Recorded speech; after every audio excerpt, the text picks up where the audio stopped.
We're good? We're good? All right. Well, hello, everybody. How's everybody doing tonight? Good, good.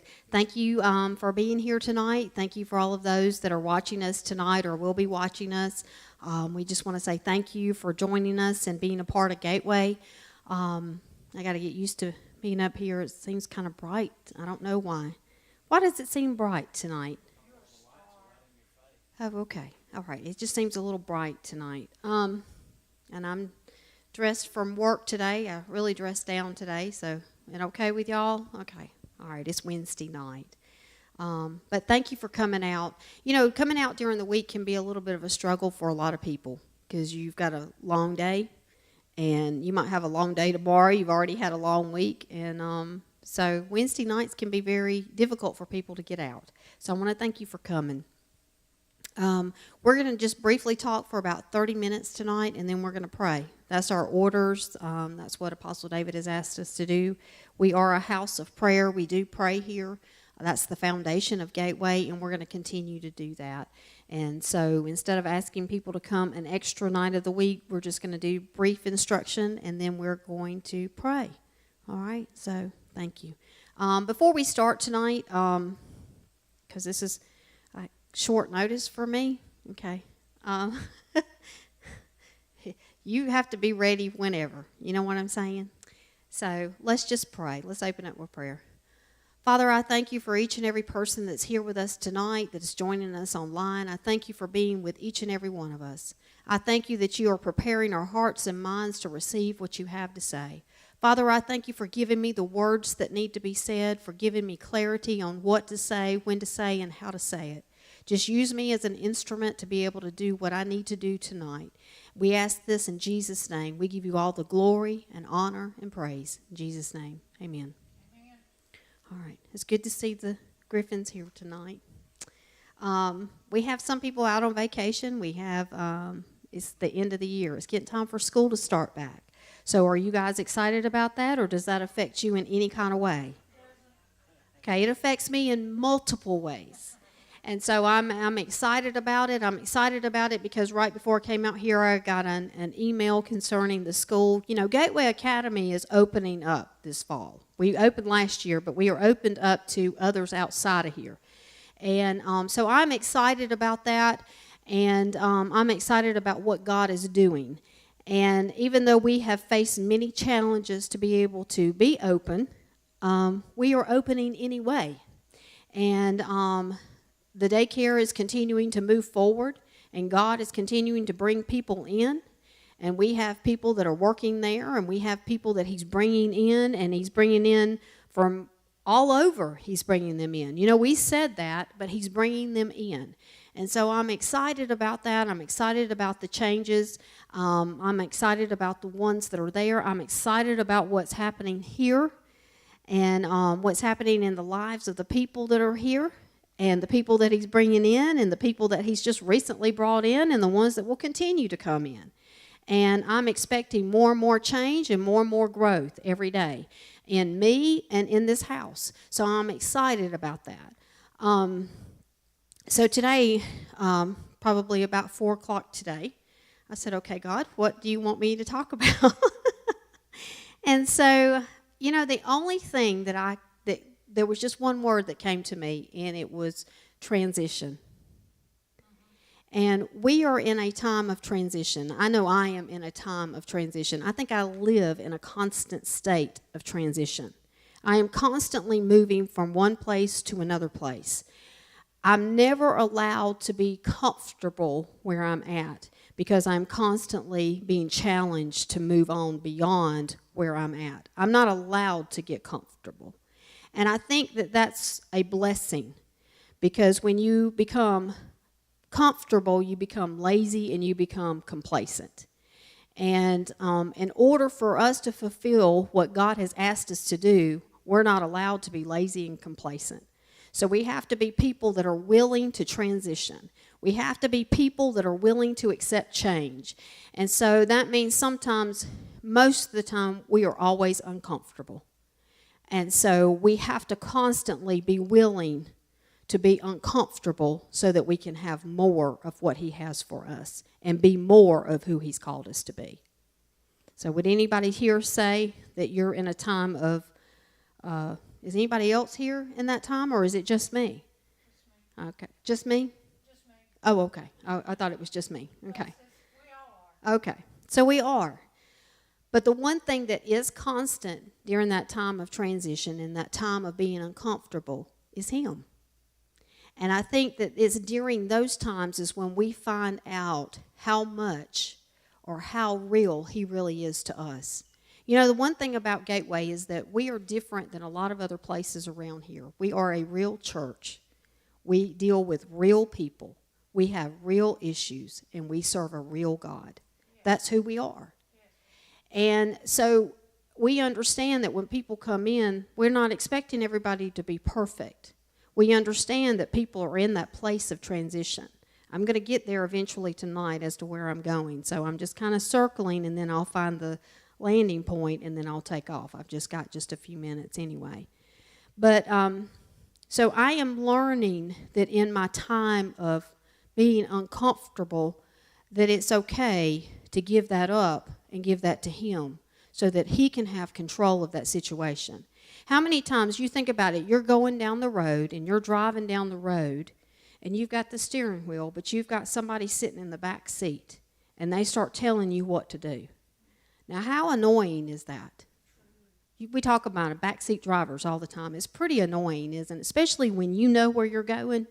You know what you've got to do. You know how much time it's going to take you to get there. You know where you've got to get off at. You've got GPS. There's not a question.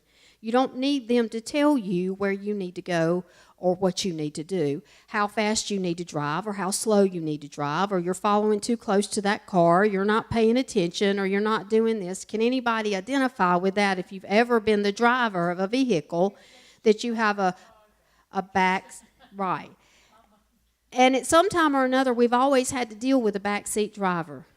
But really, the driver, if he knows where he's going, is really, there's no point in that person saying all that. Well, what would happen if they were to reach up there and take that steering wheel and just start driving it? Yeah, you'd wreck. You'd go somewhere, but your destination would change. Your destination would go right into the ditch. And so I was thinking about that today. I was thinking about, I'm going somewhere, but who's driving my car? Is God driving my car, or am I driving the car? Am I allowing him to drive it, and then I want to step up there and I want to take the wheel away from him and tell him we need to slow down, or we need to speed up, or we need to turn here to the left, or we need to turn here to the right? Do I know better? Do I think that I know better when he has the directions on where we need to go and how we need to get there?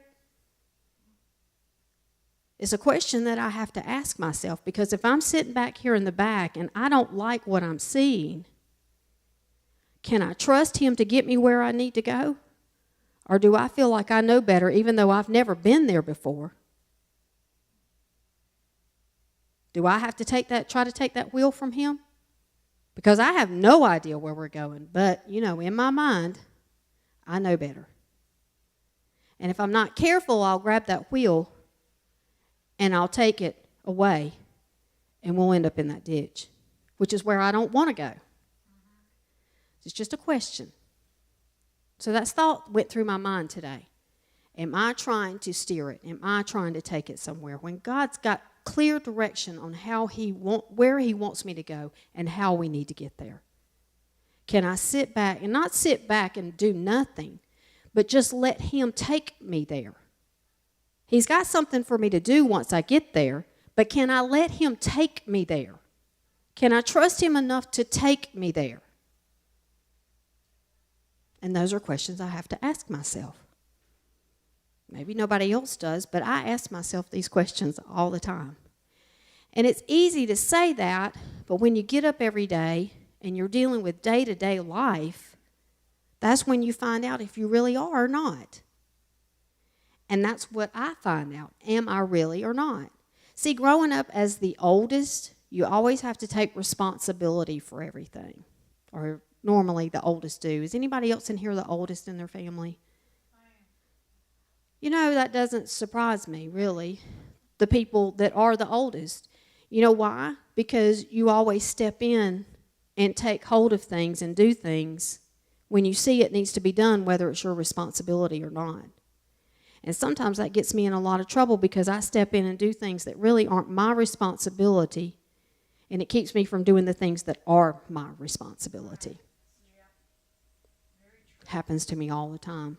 Makes me look bad. But it's part of who I am. It's part of who God made me to be too. It's also necessary. I don't know what I would do if Robin didn't step up sometimes and just take the lead. Because we need somebody that will do that. We need that example. It doesn't mean that other people won't do it either. They will. But it's just interesting to me. I never thought about it, Robin, but, I never really thought about that. And Mr. Vernon, I'm not surprised at all. Just not surprised at all. That's not surprising at all. So it's interesting. There are certain characteristics that the oldest has. So anyway, that's all I'm going to go with that.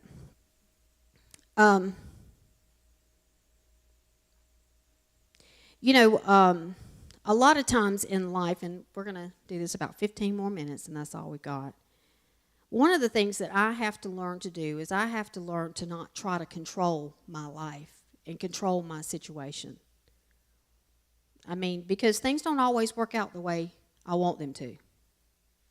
I can have a A, B, C, D, E, F, G plan. That's what I call it. Is that right? I have to have that because I'm depending on other people. And when other people don't step in and do what they're supposed to do, I have to throw in something else. and then I have to throw in something else, and then I have to throw in something else. And I have found myself that I have thrown in everything that I can throw in.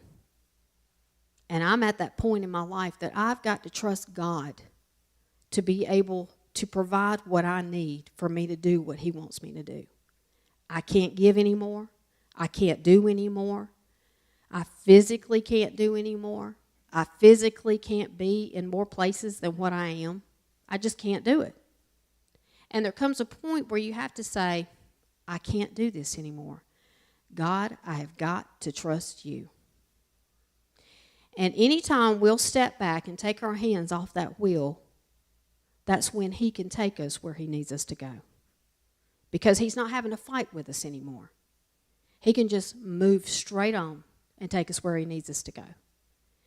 And that's the point. And I don't know that I haven't been at this point in my life before, but I'm at this point again in my life. And maybe to a greater degree than where I have been in the past. Because I understand that what I have to do is so big that I can't do it. It's so big that I have to depend on him to take me there. It's so big that I don't even know how to do what he needs me to do. And so I have to depend on him. I have to relinquish that control. I have to say, God, in and of myself, I cannot do this, but with you, I can do all things. And so that's the place I'm at in my life. It's not something that I read in a book. It's not something that I hear somebody else talk about. It's something that I have to walk out every single day. And so I'm a very real person. I'm very transparent. I don't try to hide anything. As a matter of fact, if I'm upset, you're going to know I'm upset. If I'm mad, you're going to know I'm mad. If I'm happy, you're going to know I'm happy. I'm very real. I don't hide a lot of when I'm struggling with something. I don't hide that. Sometimes maybe that's not good, and sometimes maybe that's, but I think it's important to be honest with people. I think it's important for people, because people can identify with what you're dealing with, that you are dealing with something. We all deal with things. You know, I can go back and I can look at my life, at how I started, and you know, everybody does not start life the same way. Some people start life with disadvantages. Would you say that? I was watching something one time. It was just a little teaching video is what it was. And they had a group of kids that were lined up. And they were all different colors and ages and male, female, all different ones. Some of them, and they just began to ask them these questions. And they all started, they had the same starting line. And as they asked them a question, they could either move forward, okay? So there for a little while, there were a couple of them that got to move forward very quickly, but you still had some waiting back here at the starting line. How many of you have they asked the question, how many of you have a cell phone? So you had some that stepped up. How many of you have a mom and dad at home? Some of them stepped up. You still had some back here on the back line back here. How many of you have never had to go without a meal? Some of them stepped up. Some of them still couldn't step up. And the questions went on and on and on and on. And they got to a certain point, and they said, okay, now we're going to say, when we say 1, 2, 3, we want you to run. The finish line is down there. There were some that had an advantage over the ones that were back here. Now, I want to say this about the ones that don't have an advantage and the ones that do. That doesn't make the people that have an advantage bad. And it doesn't make the ones that don't have an advantage good. It just means that they do and you don't. Okay? You see where I'm going with that? See, if you come out of a single parent home, you don't have the same advantages that a child that has a mother and a father in the home. There are disadvantages that you face. But it doesn't mean that you get to feel sorry for yourself and continue to live a life as a victim and sit back and do nothing with your life. Because, see, at some point, even though you might start back here, you're given something that can cause you to overcome every bit of disadvantage that's ever been thrown in your direction. You know, we were talking to somebody the other night, and I'll just go ahead and say it was my brother. That's who it was. We grew up in a home. We were very fortunate in that we lived with my grandparents for a while. And my grandfather was a very strong influence in our life. He was an older man, so I grew up in a home in a very, he was the man, and it was his house. We watched what he wanted to watch. We ate what he wanted to eat. I mean, we ate when he wanted to eat. That's just the way it was back then. But he also loved us. He also provided for us. I never had to be concerned whether I was going to have a roof over my head, electricity, or food to eat. He always provided for me. He saw after me. He was a man. He was a real man. He stood for what he believed in, and he put that in us. You stand for what you believe in. You stand by your family. You treat your mama right. That's the way he taught us. He was a good man. He loved God, and he served him to the best of his ability in all that he knew. He was a good Baptist. That's what he was. But he was a Baptist. Okay? He had a start, but he had a disadvantage because he wasn't taught some things that I was taught. Okay? I was taught some things that could take me beyond where he went. I was taught some things, some truths and some wisdom. I was given that by being here or being by my mother who wanted more or believed there was more. So she put us in situations and took us to churches where we could learn more about the Word. And so that's why I have the advantage that I have. That's why I was able to overcome the things that I overcame.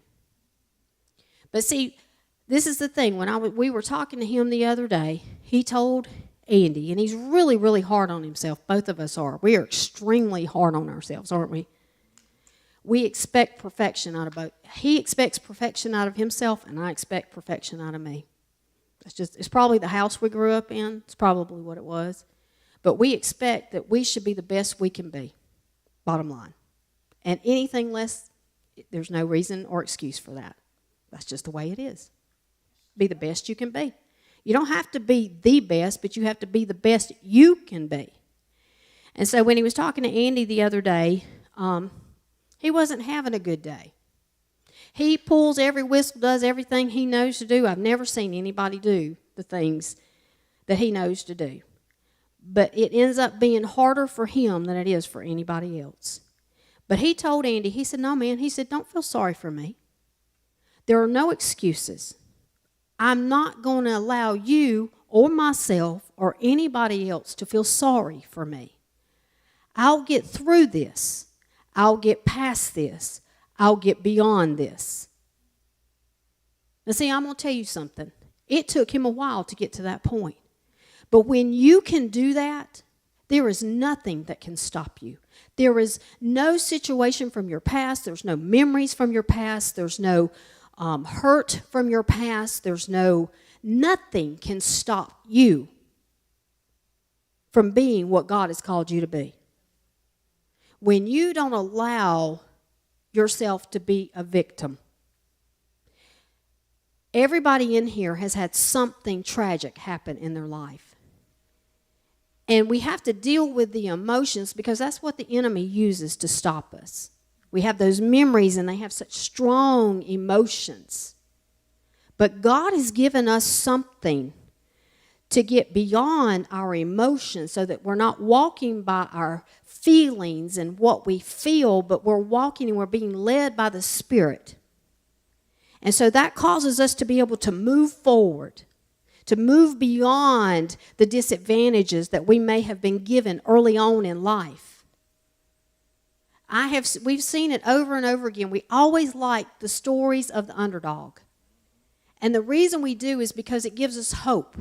Because we know that there's things that we have to overcome in our own lives. See, I wasn't even planning on saying any of this, but I'm going this way. And so, but it gives us that hope. Because everybody's had to overcome. And I'm going to be honest with you, some people that have had the most tragic events happen in their life, you don't even know that they've even had those things happen. They don't talk about them because that isn't who they are. They're not the victim. They're not the abused. They were abused, but they're not the abused. And they're not the victim. They are the victor. They are the overcomer. They are victorious. They are blessed. That's who they are. They are a survivor. You know, you don't have cancer. You're a survivor. You overcame. You're a winner. That doesn't stop you. It doesn't hold you back. Why? Because that happened to you, but that is not who you are. Things happen to people all the time, but it doesn't mean that's who you are. And a lot of times the enemy likes to paint this picture that because we didn't have this same start that everybody else had or that the person sitting next to us had, then that means we can't be what God said we could be. And that is a lie. And the only way we'll ever find out that that's a lie is if we take the time to spend with Him. If we take the time by getting in the Word, reading His Word, because He is His Word, fellowshipping with other believers so that they can remind us and encourage us, praying in the Holy Ghost. You know, that is one of the most miraculous. You know, God didn't hide it from us. He hid it for us. There were things that He hid for us. He protected it. See, because we would look at it and we say, how could you ever do that? If we knew what He really wanted us to do, we could say, we would talk Him out of it. We'd try to talk Him out of it and tell Him we can't do that. Who are you calling? You calling me? Oh, you don't know about me. You don't know what kind of person I am. You don't know I can't do that. And He's like, no, I don't know that you can't do that. See, we spend all our lives trying to figure out why we are so messed up. And we'll still be messed up when we figured out why we're so messed up. And after searching, you know why, but knowing why does not produce the power to change. You have to know who. You can't go to the problem to get the answer. You have to go to the answer. And who is our answer? That's who our answer is. So do we really and truly trust Him and believe that He is enough to get us past our disadvantage that we have? I hate labeling people. Because, see, this is the thing. We get a picture of what somebody is, but that is not the picture that God has of them. I like how He brings in a minister. I used to watch him. He used to do it all the time. You remember how He used to bring people in?